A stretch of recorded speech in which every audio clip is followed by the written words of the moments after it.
ETF index mutual funds నేర్చుకుని stock మార్కెట్లో రాణించాలనుకుంటున్నారా? వెంటనే ఈ నెంబర్కి కాల్ చేయండి.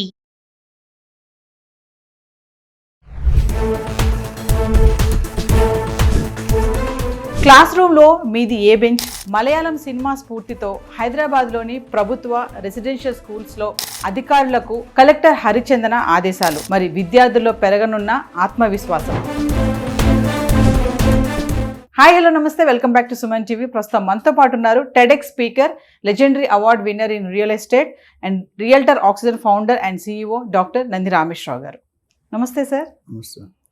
సార్, మలయాళం మూవీ పేరు ఏంటంటే స్థానార్థి శ్రీకుట్టన్. అంటే అందులో స్కూల్ పిల్లలు ఆ ప్లేస్మెంట్ విషయంలో క్లాసెస్, తరగతి గదులు ఎలా ఉండాలి అనే దానికి సంబంధించి ఈ సినిమా అంతా తీయడం జరిగింది సార్. సో దీన్ని స్ఫూర్తిగా తీసుకొని ఆల్రెడీ కేరళలో ఇప్పటికే క్లాస్ రూమ్స్ అన్నీ కూడా మారిపోయాయి. అంటే వలయాకారంలో ఉండాలి, అంటే బ్యాక్ బెంచ్ అనేది ఉండకూడదు, అందరూ కూడా ఒకటే క్రమంలో కూర్చోవాలని చెప్పడం జరుగుతుంది సార్. అంటే దీనిపైన యాజ్ ఎ ఎక్స్పీరియన్స్గా మీరు ఏం చెప్పాలనుకుంటున్నారు? ఇది మీ క్వశ్చన్ అడిగితే మా చిన్నప్పుడు చదువుకున్న కాలం గుర్తొస్తుందమ్మా. ఎందుకంటే ఈగో అనే వర్డ్ ఉంది. ఎస్, ఈగో అన్నది వీగో. ఎవరైతే ఈగో ఫీల్ అవుతారో వాళ్ళు గ్రాఫ్ తగ్గిపోతుంది. ఈగో ఉండకూడదు, ఉండాలి, కానీ ఎక్కడ ఉండాలో అక్కడ ఉండాలి. సో జనరల్గా ఆఫీసుల్లో కానీ లేదా స్కూల్లో కానీ కాలేజీలో కానీ మనకి ఎక్కడ ఏంటంటే టీచర్ ఇప్పుడు డాష్ మీద ఉంటాడు, మిగతా స్టూడెంట్స్ అందరూ ఈక్వల్గా రెక్టాంగులర్ స్క్వేర్ షేప్లో బెంచ్లు ఒకదాని వెనకాల ఉంటాయి, ఎక్కడైనా కూర్చోరు స్టూడెంట్స్. కానీ జనరల్ టెండెన్సీ ఏంటంటే బ్యాక్ బెంచర్స్ ఎప్పుడు సరిగ్గా చదవరు, అల్లరి చేసేవాళ్ళు, టీచర్ నేర్పించేవాళ్ళు లేదా పక్కదాన్ని నేర్పించేవాళ్ళు, పిల్లలు నేర్పించేవాళ్ళు అంటారు. అది కరెక్టే అప్పుడు. అంటే కానీ చాలామంది బ్యాక్ బెంచర్స్ కూడా టాప్ పొజిషన్స్ ఉన్నారు. ఫ్రంట్ బెంచ్లు ఇప్పుడు మీరు ఒక స్కూల్ ఉంది, చెప్తా, బేగంపేటలో మంచి స్కూల్ ఉంది. ఆ స్కూల్లో ఎక్కువ ఐఏఎస్ ఆఫీసర్స్, ఐపీఎస్ ఉంటారు, కానీ మంచి బిజినెస్ మెన్ ఉన్నారు, మంచి ఎంటర్ప్రినర్స్ ఉన్నారు. ఒక్కొక్క స్టాండర్డ్. కొన్ని స్కూల్స్లో రిచ్, పూర్, మిడిల్, యావరేజ్ అన్నీ కలిసి ఉంటాయి. కొన్ని స్కూల్లో ఓన్లీ రిచ్ పీపుల్ ఉంటారు, కొన్ని స్కూల్లో ఓన్లీ పూర్ పీపుల్ ఉంటారు. సో అనేకమైన విభాగాలు ఉన్నాయి. ఇప్పుడు ఈ కేరళలో ఈ సినిమా ఏదైతే మీరు చెప్పారో స్థానార్థి శ్రీకుట్టన్, అది ఒక కొత్త ప్రపంచం తీసుకుంది. ఎందుకంటే ఆ బెంచ్ సీటింగే మార్చమని చెప్పారు. అది మార్చారు. పర్టికులర్ 1 or 2 స్కూల్స్, ఒక స్కూల్తో స్టార్ట్ అయింది. ఏంటంటే జనరల్గా మనం స్క్వేర్ కానీ రెక్టాంగిల్ కానీ ఒకదాని ఒకటి 3-4 వరుసలో కూర్చుంటాం స్ట్రెంగ్త్ బట్టి. ఇప్పుడు వాళ్ళు ఏం చేశారంటే యూ షేప్, ఇలాగా వలయాకారం పెట్టి, ఎవడు పెద్ద ఎవడు చిన్న అని కాదు, ఎవడు ఫస్ట్ ఎవడు సెకండ్ అని కాదు, అందరూ సమాన లైన్గా కూర్చున్నారు. సో ఈవెన్ మీరు కార్పొరేట్ ఆఫీసులు చూస్తే ఓవల్ టేబుల్స్ ఉంటాయి. So nobody is bigger, nobody is smaller. కొన్ని దాంట్లో డయాస్ ఉంటుంది, ఇక్కడ డయాస్ ఉంటుంది, అందరూ ఒకటే లెవెల్లో కూర్చుంటారు. అంటే వాట్ యూ మీన్, ఎవడు ఎక్కువ your colleagues, your team members, you're part of the show, you're part of the company, part of the school అనే ఒక డెఫినేషన్ తీసుకొచ్చారు.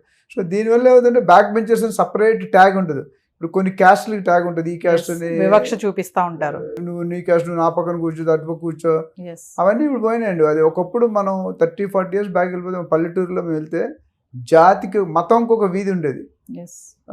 ఏ మతంకి ఆ మతం. ఈవెన్ హిందూస్లో అని, క్రిస్టియన్స్, ఎవరైనా ఆ ఊర్లో వాళ్ళే ఉంటారు. బ్రాహ్మణ్స్ ఉంటే బ్రాహ్మణ్సే ఉంటారు, లేదా ఇంకా ఎక్స్వైజెడ్ అంటే నాయుడుస్ ఉంటే నాయుడుస్ ఉంటారు. అట్లా ఉండదు. ఎవరైనా చనిపోతే ఊరు మొత్తం వచ్చేది. ఇప్పుడు పక్క ఫ్లాట్ రాడు, ఎదురు ఫ్లాట్ రాడు. సో ఎందుకంటే మతాలు, లాంగ్వేజ్లు, రీజన్ అని తీసేశారు. All are human beings. So అక్కడ ఏమవుతుందంటే యూనిటీ ఫామ్ అవుతుంది. ఎప్పుడైతే డిఫరెన్స్ వచ్చింది, ఇప్పుడు ఇండియా పాకిస్తాన్ క్రికెట్ మ్యాచ్ ఎక్కడ లేని జనం చూస్తారు, అదొక క్రేజ్. మరి మిగతా మ్యాచ్లకి అంత జనం ఉంటుంది.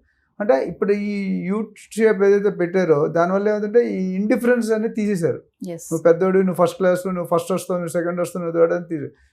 ఈయన చూసి సక్సెస్ చూసి మిగతా స్కూల్ కూడా కేరళలో చూశారు, మిగతా స్టేట్లు కూడా. అందులో ఎస్పెషల్లీ హైదరాబాద్, తెలంగాణ చూసుకుంటే మన హరిచందన గారు, కలెక్టర్ గారు ఆల్రెడీ ఆదేశాలు జారీ చేశారు.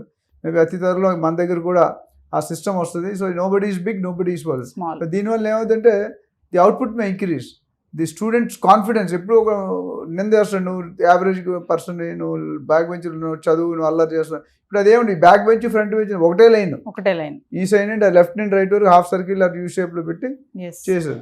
సో ఇదేంటి, ఇట్స్ గోయింగ్. ఇలాంటివి అయితే మిగతా రాష్ట్రాలు కానీ మిగతా స్టేట్స్ కానీ డెఫినెట్గా ఫాలో అవుతాయి. ఎందుకంటే ఏదైనా సినిమా చూస్తే వాళ్ళు మంచి మెసేజ్ ఇద్దామని చూస్తారు, మన వాళ్ళు చెడ్డ మెసేజ్ని ఫాలో అవుతారు. ఇప్పుడు చూసుకుంటే యుఎస్ కల్చర్ నుంచి మనం తెచ్చుకుంటాం, పబ్లు, క్లబ్లు ఇవన్నీ. యుఎస్ఏ నుంచి మన కల్చర్ తీసుకుంటారు, గుళ్ళు కట్టుకొని చీరలు కట్టుకుంటారు. చూసుకుంటే మన సెలబ్రిటీ భార్య కూడా చీర కట్టుకుంటారు. అంటే ఎంత అందంగా ఉంటారు. చీర అనేది ఒక ట్రెడిషన్ లేడీస్కి. ఇప్పుడు ఇక్కడ ఏమవుతుందంటే ఆ భేదాలు ఏవైతే ఉన్నాయో, ఫస్ట్ బెంచ్, లాస్ట్ బెంచ్, అయితే ఫస్ట్ బెంచ్ ఎప్పుడు టాపర్సే కూర్చుంటారు, ఇంటెలిజెంట్ పీపుల్ కూర్చుంటే అనే ఒక బ్రాండ్ గత దశాబ్దాలుగా పడిపోయింది. ఇప్పుడు ఆ బ్రాండ్ అనేది తొలగిస్తున్నారు. ఇట్స్ ఏ పాజిటివ్ సైన్ అని చెప్పాలి. ఎందుకంటే సొసైటీలో ఎప్పుడైతే అందరం ఒకటే, మనందరం గాంధీ గారు ఏమన్నారు, ఆయన మొత్తం డబ్బులున్న బట్టలు వేసుకుంటా పోరాటం చేశారు. ఆయనకున్న పేరు ఇంకెవరికి రాలేదు కదా. అంటే ఈ స్కూల్స్ కూడా అట్లా వెళ్ళాయంటే నువ్వు పెద్ద నేను చిన్న, నువ్వు జిఎం నేను మేనేజర్ అనే భేదాలు తీసేసి మొత్తం అందరూ కలిసికట్టు ఒకటే అని మనందరం ఒకటే అనే విధంగా చదువుకుంటే మేము డెఫినెట్గా యూనిఫామ్ అవుట్పుట్ ఉంటుంది, మంచిగా ఉంటుంది, పాజిటివ్ అవుట్పుట్. సార్ ఇప్పుడు స్థానార్థి శ్రీకుట్టన్ అనే ఈ మలయాళం సినిమా అంటే చాలా మంది అంటారు కదా సినిమాల నుంచి చాలా నేర్చుకోవచ్చు అని అంటారు. కొంతమంది చెడు మీరు అన్నట్టుగానే మంచి కూడా తీసుకుంటారు. మరి అప్పుడే ఈపాటికే కేరళలో కొన్ని ఏరియాస్లో అయితే ఇది స్టార్ట్ అయిపోయింది.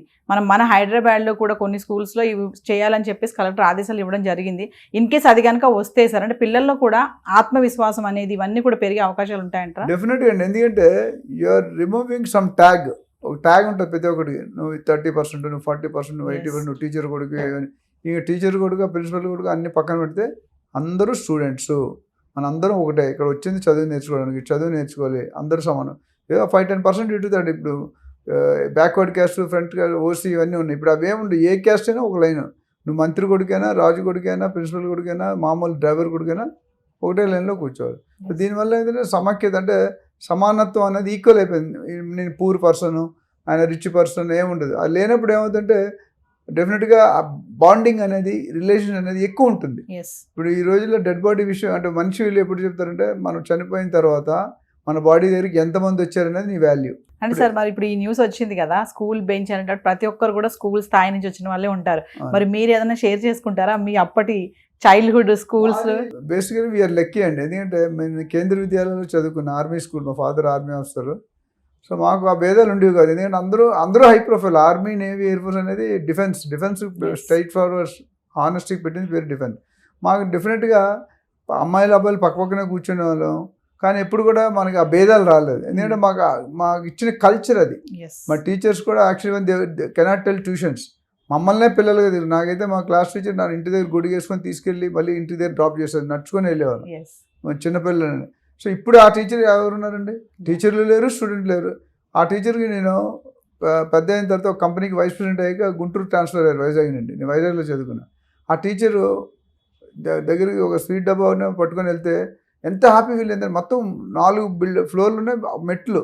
ఆవిడ అప్పటికే 65 ఎంత ఉంది. వెళ్తే అందరు క్లాసెస్ తీసుకొని చూడరా నా స్టూడెంట్ వైస్ ప్రెసిడెంట్ అయ్యాడు అని ఇంత హ్యాపీగా చెప్పారు. ఇప్పుడు ఆ బంధం ఎక్కడుందండి?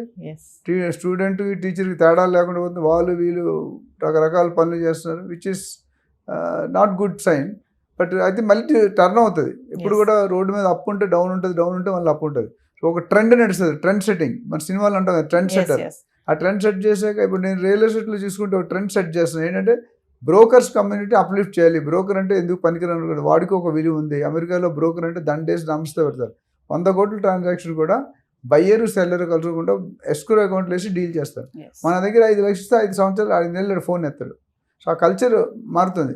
ఇక్కడ కూడా ఇది చాలా గుడ్ ఇనిషియేటివ్. కేరళ వాళ్ళు అంటే Kerala normally highly educated people, they are very highly. Ladies కూడా AA, MA ప్లస్ BEd ఉంటే రైట్ వాచ్ పెడతారు. మాకు ఎక్కువ కల్చర్ అంటారు కదా, లేకపోతే ఈ ప్రాన్స్ ఫ్యాక్టరీలో వాళ్ళందరూ లేడీస్ ఒక 500 మంది వస్తారు. మా ఇంటి ముందు బిర్లా కంపెనీ ఉండి అందులో అందరూ ఫ్యాక్టరీ అంటే లేడీస్ కూడా కష్టపడి పని చేస్తారు. జెంట్స్ అంత ఎడ్యుకేటెడ్, లేడీస్ కూడా అంతే ఎడ్యుకేటెడ్, కొన్నిట్లో హై కేసెస్. సో అక్కడ కల్చర్ మారింది. అక్కడ నుండి ఇప్పుడు ఇక్కడ కూడా ట్రావెల్ అవుతుంది. అంటే సార్ ఒక విషయం ఫైనల్గా చెప్పండి సార్, అంటే ఇలాంటి తరగతి గదుల్లో ఈ సీటింగ్ సిస్టమ్ మారడం వల్ల స్టూడెంట్సే కాకుండా టీచర్స్కి కూడా, కొంతమంది టీచర్స్ ఉన్నారు కదా, అందరూ కాదు కానీ కొంతమంది ఏంటంటే పార్షాలిటీ చూపిస్తూ ఉంటారు. బాగా చదివే వాళ్ళ అవకాశం తగ్గిపోతుంది. ఎవడు మంచోడు ఎవరు చూడు, ఎలాగైనా టీచర్ పేపర్లు కరెక్ట్ చేసి తెలుస్తుంది, బట్ ఓవరాల్ బయటకు కనిపించదు.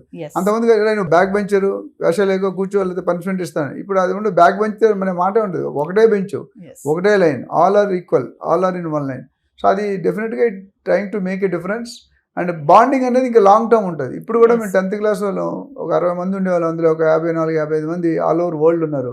ఎప్పుడు every month second Saturday night 9 to 12 connect అవుతాం. అంటే 40 years రిలేషన్ మెయింటైన్ చేస్తున్నాం. అంత రిలేషన్ మెయింటైన్ చేయడం అంత ఈజీ కాదు. స్థానార్థి శ్రీగుట్టన్ మూవీ ఇలాంటి టైంలో అంటే సార్ ఇప్పుడు టీచర్కి స్టూడెంట్కి రిలేషన్ అనేది మీరు అన్నారు కదా, అప్పట్లో ఉన్నట్టుగా ఇప్పుడు లేదు అని చెప్పి అలాంటి స్టూడెంట్ లేరు, అలాంటి టీచర్స్ కూడా లేరు కొంతమంది గురించి మాట్లాడుకుంటే.